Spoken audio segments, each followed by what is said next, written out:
The final qualifying session in Formula 1 for 2024 took place earlier today at the Marina circuit in Abu Dhabi for the Abu Dhabi Grand Prix, the final round of the season. I keep saying it's the final round of the season because I can't believe this season is almost over. It's been an absolute roller coaster ride. I've absolutely loved it with you guys, bringing you all the news with this. But for one last time, the 5 things that we learned from qualifying at the Abu Dhabi Grand Prix. The final time this season I'll be doing it for qualifying, but I will be doing it for the race tomorrow as well. Speaking of finals, the first thing I want to talk about is this is the final race weekend for Sir Lewis Hamilton in a Mercedes car. He's spent 20 years driving Mercedes cars, whether it's been a McLaren Mercedes, a Works Mercedes, or testing a McLaren Mercedes as well back in the day. Obviously been part of that family since 1998, which is longer than a lot of people that follow Formula 1 these days have been alive, even some of the drivers in fact.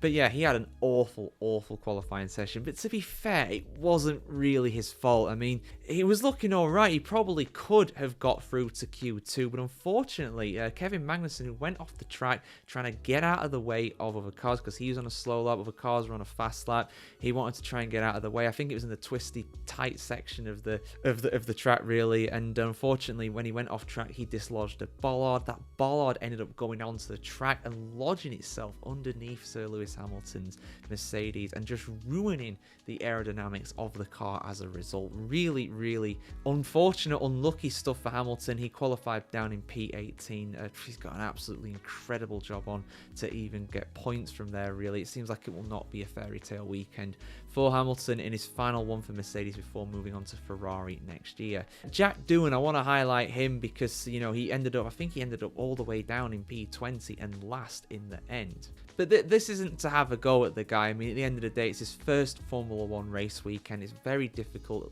to come in at such short notice. Everybody else has had an entire season in the car, or at least in the cases of like the likes of Franco Colapinto and Liam Lawson. They've had a good few races to get to the grips with the car. I think it's very telling actually as well because, you know, someone said it in the build up to this race really, you know, that I think it was actually the Haas team principal, Ayao Komatsu, basically said, you know, this decision from Alpine to get rid of Ocon at such a crucial time is potentially a very ill-advised one, you know, because you've got now a very inexperienced driver in the car who's, with the greatest respect to Doohan, I think he's just going to be expected to bring it home tomorrow, and that's kind of it really. You know, scoring points, especially from last, is going to be an unbelievably tough job for him. Pierre Gasly ended up in P6, which is great for them, but Nico Hülkenberg, the top performer in qualifying for me, without a doubt.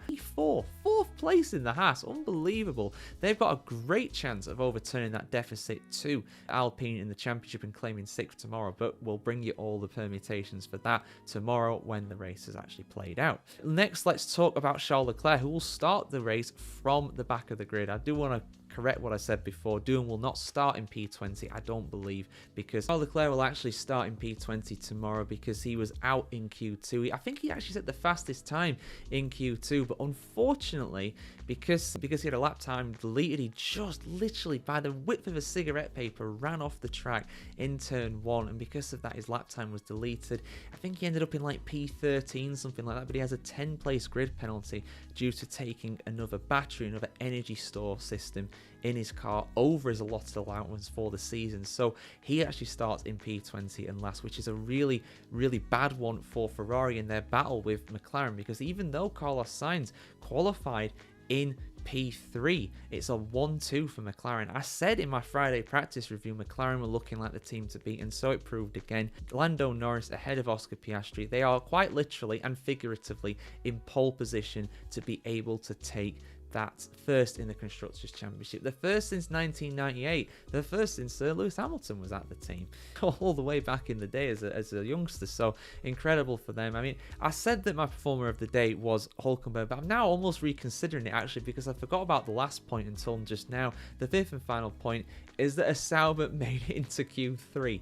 Valtteri Bottas with an unbelievable performance in what could be his final Grand Prix ever. Certainly his final Grand Prix for Sauber for any any length of time. I doubt he's ever going to go back there. He's very much burned his bridges with some of the statuses he's been putting up, which I absolutely think is fair enough, is all banter, but I don't think it'll really endear him to the South hierarchy with what he's been saying. But you know, he's been laughing about the potential to score points in that car. He could well score points tomorrow. I don't expect it, to be honest, but he lines up in P9 ahead of Sergio Perez.